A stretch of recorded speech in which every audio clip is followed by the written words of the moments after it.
Assalamualaikum warahmatullahi taala wabarakatuh. Nama saya Muhammad Sabi Jafni bin Kasmuni. Nama saya Muhammad Fidaus bin Harun. Bismillahirrahmanirrahim. Assalamualaikum warahmatullahi wabarakatuh. Saya Azamuddin bin Syafi'i. Nama saya Siti Nur Aisyah binti Abu Bakar. Nama saya Nur Isyira binti Razak. Saya Nur Syamimi binti Razali. Nama saya Nur Sakinah binti Muhammad Zikri. Kami akan membincangkan tentang topik kami iaitu pelaksanaan dan perkembangan tasyrik Islam di Malaysia selepas era penjajahan 1957. Pelaksanaan tasyrik Islam di Malaysia kini sangat memberikan kepentingan yang membawa impak terhadap masyarakat, lebih-lebih lagi kepada individu yang beragama Islam. Di dalam buku Falsafah Hukum dan Maqasid Syariah ada mendefinisikan tentang tasyrik, iaitu tasyrik merupakan satu susunan atau aturan yang sesuai dengan landasan yang terkandung di dalam Al-Quran dan As-Sunnah. Definisi ini menunjukkan bahawa pentadbiran tasyrik merupakan satu perkara yang perlu dititikberatkan dalam menghadapi pelbagai isu tentang pelaksanaan hukum-hukum Islam, lebih-lebih lagi di negara kita, Malaysia, dan banyak perubahan dalam pelaksanaan hukum tasyrik mengikut peredaran zaman, termasuklah selepas zaman era penjajahan di negara kita, iaitu pada 31 Ogos 1957. Setiap perubahan dan perkembangan tasyrik yang berlaku selepas era penjajahan 1957 ini akan diterangkan dengan lebih mendalam lagi di dalam perbincangan topik ini. Objektif perbincangan ini adalah untuk mengkaji tentang perkembangan dan pelaksanaan tasyrik Islam di Malaysia selepas era penjajahan 1957. Antara objektif adalah untuk yang pertama, menjelaskan kedudukan sebenar agama Islam di Malaysia. Di dalam objektif ini, kami akan menghuraikan lagi tentang Perlembagaan Persekutuan Perkara 3 dan definisi Melayu, serta perbincangan ini akan menunjukkan jadual-jadual negeri dan kedudukan-kedudukan Islam di dalam Malaysia. Objektif yang kedua ialah untuk mengkaji pelaksanaan undang-undang Islam di Malaysia pada masa kini. Antara pelaksanaan undang-undang di Malaysia adalah yang pertama, kami akan mengkaji tentang pelaksanaan Undang-Undang Sistem Mahkamah Syariah di Malaysia. Kedua, Undang-Undang Pentadbiran Keluarga Islam dan Jenayah Islam, dan kami juga akan mengkaji tentang beberapa institusi Islam di Malaysia seperti Tabung Haji, Jabatan Agama Kemajuan Islam Malaysia iaitu JAKIM, dan pelaksanaan Syiar Islam. Objektif yang ketiga pula ialah kami akan mengemukakan beberapa isu semasa yang berkaitan dengan undang-undang Islam pada masa kini yang sering berlaku di negara kita iaitu Malaysia. Apakah isu semasanya? Yang pertama adalah isu hadanah, yang kedua ialah kalimah Allah, dan yang ketiga ialah isu pertauliahan. Perkara 3-1. Agama bagi persekutuan. Islam adalah agama rasmi bagi persekutuan, tetapi agama-agama lain boleh diamalkan dengan aman dan damai di mana-mana bahagian persekutuan. Ini bermakna Islam adalah agama yang dipilih sebagai agama tertinggi di Malaysia dan menjadi dasar perundangan Islam negara. Yang di-Pertuan Agong merupakan ketua agama bagi negeri baginda sendiri dan wilayah persekutuan, dan juga negeri Melaka, Pulau Pinang, Sabah dan Sarawak. Manakala ketua agama bagi negeri lain adalah sultan di negeri masing-masing. Parlimen boleh membuat peruntukan-peruntukan bagi mengawal selia hal agama Islam melalui undang-undang, untuk menyiasati Yang di-Pertuan Agong berhubung berkenaan agama Islam. Definisi Melayu. Menurut perkara 160/2, orang Melayu ditarifkan sebagai seorang yang berbangsa Melayu dan beragama Islam. Lazimnya bertutur dalam bahasa Melayu, mengamalkan adat istiadat Melayu, lahir sebelum Hari Merdeka di Persekutuan atau di Singapura, atau ibu atau bapanya telah lahir di Persekutuan atau di Singapura, atau pada Hari Merdeka itu ia adalah berdomisil di Persekutuan atau di Singapura. Ia adalah keturunan seseorang yang tersebut. Kedudukan orang Melayu di Malaysia. Perkara 153, Hak Istimewa Orang Melayu. Menurut perkara 153, hak istimewa orang Melayu adalah jawatan dalam kerajaan, peruntukan beasiswa dan bantuan ekonomi. Status agama Islam sebagai agama rasmi dan tanah simpanan Melayu. Semua perkara yang mahu diubah oleh Parlimen mestilah mendapat perkenan daripada Raja-Raja Melayu dan sebagainya. Kedudukan istimewa orang Melayu adalah unsur tradisi yang keempat. Perkara 153, Perlembagaan Malaysia memberikan Yang di-Pertuan Agong tanggungjawab untuk menjaga keistimewaan hak orang Melayu serta penduduk asli mana-mana negeri Sabah dan Sarawak serta kepentingan sah komuniti yang lain. Perjanjian Persekutuan Tanah Melayu 1948 dan Perlembagaan Kemerdekaan 1957 merupakan antara asas pembentukan Perlembagaan Malaysia. Ianya menjamin hak-hak keistimewaan orang Melayu dan kuasa serta kedaulatan raja di negeri masing-masing. Apakah kedudukan istimewa orang Melayu yang dilindungi oleh perlembagaan? Kedudukan istimewa orang Melayu diletak di bawah tanggungjawab khas Pesuruhjaya Tinggi Persekutuan yang berfungsi untuk memelihara kepentingan kaum lain. Hak istimewa orang Melayu merujuk kepada 3 aspek yang utama, iaitu dari segi perkhidmatan awam, ekonomi dan juga pendidikan. Antara hak keistimewaannya ialah perizafan kuota kemasukan jawatan dalam perkhidmatan awam, latihan dan kemudahan khas lain bagi Bumiputera dan juga orang Melayu. Lantaran itu, seperti mana yang telah tercatat, hak keistimewaan dari segi pendidikan melalui peruntukan dana pendidikan, beasiswa, dana siswa serta syarat kemasukan ke universiti, contohnya seperti UiTM dan wujudnya Kementerian Pendidikan Malaysia. Di samping itu, hak tanah rizab orang Melayu diperuntukkan oleh Badan Perundangan Negeri seperti FELDA. Dasar ekonomi baru dan hak keistimewaan yang lain juga diberikan seperti pengagihan lesen dan permit perniagaan kepada Bumiputera. Ianya bagi mengelakkan jurang ekonomi antara orang Melayu dan kaum lain serta basmi kemiskinan dan kemunduran.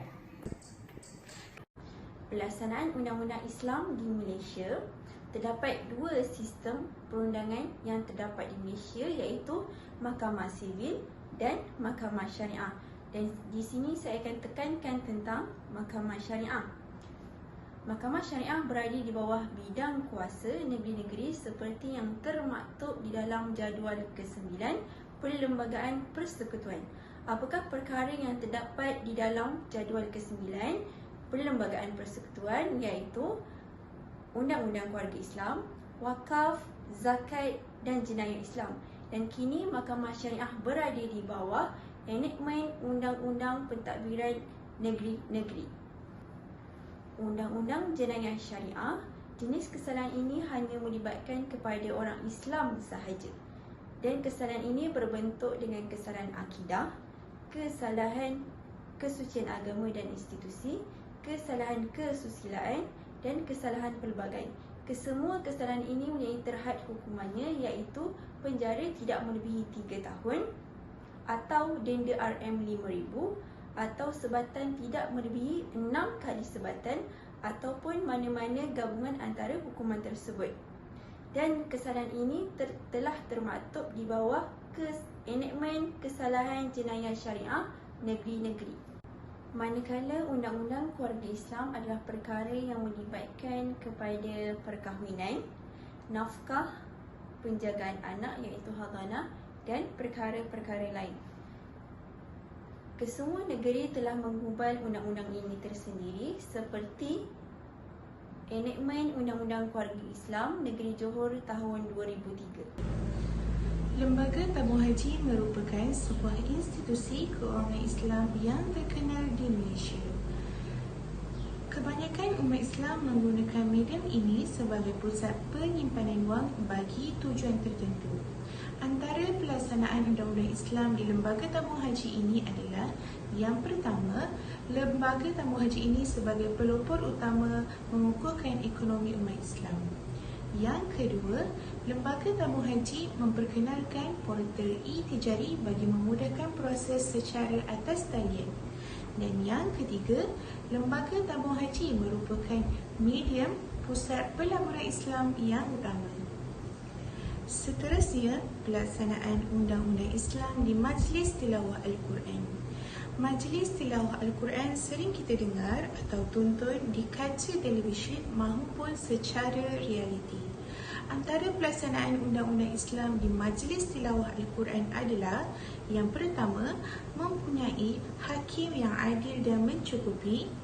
Yang kedua, qari dan qari'ah hendaklah berpakaian menutup aurat seperti mana dalam firman Allah surah Al-Ahzab ayat 59 yang bermaksud: wahai Nabi, katakanlah kepada isteri-isterimu, anak-anak wanitamu, isteri-isteri orang mukmin, hendaklah mereka mengulurkan jilbab hingga ke dada mereka.